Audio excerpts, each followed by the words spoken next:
मैं मूलतः सरई से हूँ सर, और आज गांव में आया हूँ और गांव से इस सेशन को ले रहा हूँ। मुझे बहुत अच्छा लग रहा है। और सर, मेरे को यही 17 दिसंबर को पूरे 8 महीने हो जाएंगे। और ओके। 8 महीने में ये सेकंड टाइम मैं बात कर रहा हूँ सर। एक बार प्रमोद सर से मेरी बात हुई ओके। थी, और सेकंड आपसे हो रहा है सर। बढ़िया जी। सर, तो क्या और इस 8 सर मैं महीने में क्या बदलाव रहा है सर? 8 महीने में मैंने 24 केजी वेट लॉस करा है सर, जो अनवांटेड फैट मेरे सर शरीर में सर जमा 1 हुआ मिनट, था। राम सर, हाँ। धीरे धीरे धीरे। लोगों ने सुना ही नहीं, 8 महीने में कितना वजन कम किया आपने?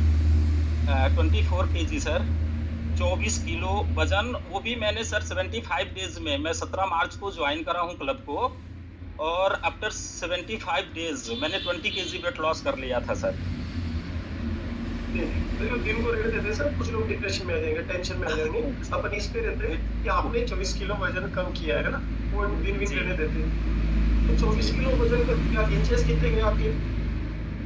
सर कमर से मेरा 7.5 इंच गया है, और समथिंग ये पेट काफी निकला हुआ था सर, सीने के पास से तो लगभग 13 इंच। स्टैंडर्ड साइज का ट्रिपल एक्सएल कपड़ा में पहनता था सर, और आज के दिन में मेरा एल साइज आ गया है। ट्रिपल एक्सएल से एल, तो पुराने कपड़ों का क्या किया? जी।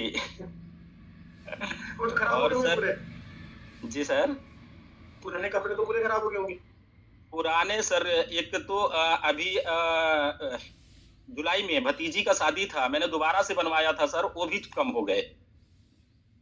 चल कोई बात नहीं सर, जब बात सेहत की हो तो कपड़े कितने ही कुर्बान। और 24 किलो वजन अगर कम हुआ है, 7.5 इंच कम हुए, तो आप अब जो सुबह से शाम तक का जो आपका जो रूटीन रहता था, एनर्जी रहती थी, जो जज्बा रहता था, उसमें कुछ फर्क पड़ा डे टू डे लाइफ में? बहुत ज़्यादा सर, बहुत ज़्यादा। यदि मैं ये कहूँ कि मैं पिछले 16-17 साल से सर सुबह का सूर्य दर्शन नहीं किया था, तो क्या? अतिशयोक्ति नहीं होगा सर। कहीं-कहीं मतलब जाना हुआ, मजबूरी हुआ, तभी मेरे सूर्य दर्शन होते थे, नहीं हो पाता था।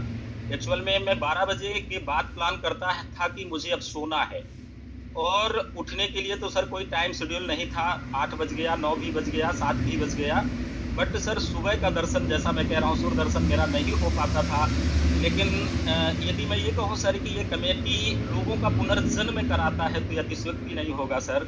इस कमेटी में आने पर लोगों का पुनर्जन्म होता है, और मेरा वाक़ई पुनर्जन्म हुआ है सर। मैं इस तरीके से पुनर्जन्म को अपना साबित कर सकता हूँ सर, कि जब मैंने कमेटी को जॉइन करी, तो उस दरमियान मुझे जो आप लोग वार्म अप कराते हैं सर, वार्म अप मुझसे नहीं हो पाता था। और मैं जब कमेटी ज्वाइन करा, एक्सरसाइज के लिए मेरे पास लिंक आया, और जब शुरू का जो स्टेप होता है वार्म अप करना, हाथ पैर हिलाना, मैं वो भी नहीं कर पाता था। और वहां से लेकर के आज की स्थिति ये है सर कि मैं 10 से 12 किलोमीटर चल लेता हूँ रेगुलर का, और 4 बजे एनी हाउ मेरा नींद खुल जाना है।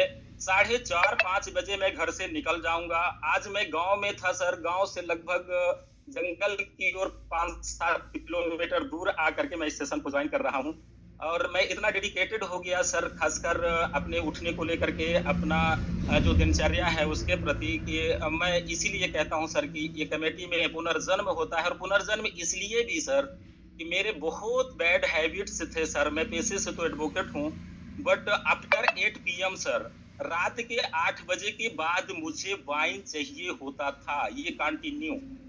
और जब मैंने 17 मार्च को ज्वाइन करा, आप सबको सुना, मैंने हेल्थ टॉक सुना, अपने सेहत के बारे में जाना, तो 17 मार्च से आज तक सर मैंने उसको टच नहीं करा, जो मेरे जीवन का एक हिस्सा बन चुका था।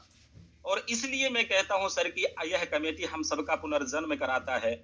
वह व्यक्ति जो वार्म अप नहीं कर सकता था, वो व्यक्ति आज 8 से 10 किलोमीटर चलता है, 40 मिनट का पूरा वर्कआउट करता है।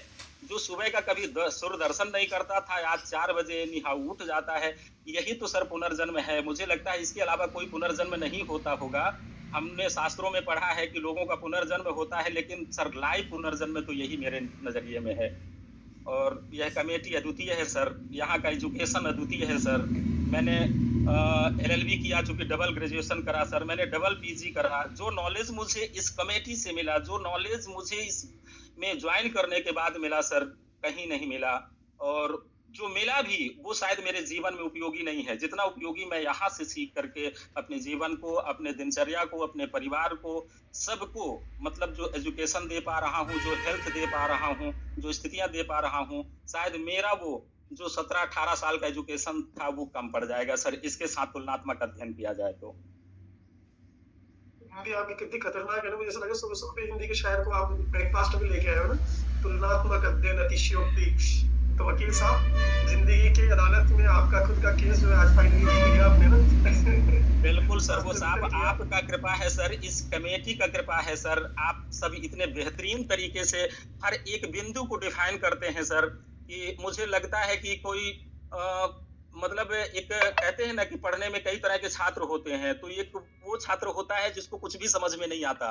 वो क्लास में बैठे रहता है बट समझ में नहीं आता, लेकिन मुझे लगता है वो जो अंतिम छोर में बैठा हुआ छात्र है, वो आप लोगों से सीखेगा तो वो भी नॉलेज वाला हो जाएगा, उसके पास भी एक ज्ञान आ जाएगा सर। इतना बेहतरीन तरीके से हर एक बिंदु को डिफाइन करा जाता है सर। मेरे पास शब्द ही नहीं है कि मैं कैसे बताऊं कि ये कमेटी लोगों के लिए क्या हो सकता है। मुझे तो लगता है कि हम इंडिया को हेल्दी कर रहे हैं सर। हम एक राष्ट्रभक्त का काम कर रहे हैं। हमारी ये राष्ट्रभक्ति है सर। कितने लोग मतलब मोटापा के शिकार हो रहे हैं, जैसे कि हेल्थ टॉक में भी बताया जाता है कि कितने % लोग हैं जो शाम को सोते हैं और सुबह का सूर्य नहीं देख पाते। ऐसी स्थितियां हमारे हिंदुस्तान में आ गई है। हम अपनी पुरानी पद्धति को पूरी तरह से भूल चुके हैं, अपनी पुरानी दिनचर्या को भूल चुके हैं। हम आधुनिकता की ओर ज्यादा आज अग्रसर हो चुके हैं, जिसके वजह से यह हिंदुस्तान एक ढंग से युवा युवा होते हुए भी सर कुपोषित की ओर जा रहा था। और ये एक मिशन है सर। इस मिशन को तो मतलब जन जन तक पहुंचाने का प्रयास करना चाहिए। और हर किसी को, मैं मतलब ये कहना कि हर जगह बच्चों को एजुकेशन दो, लेकिन साल 6 महीने के लिए ही सही, लेकिन हमारा जो कमेटी का एजुकेशन है हर इंसान को देना चाहिए।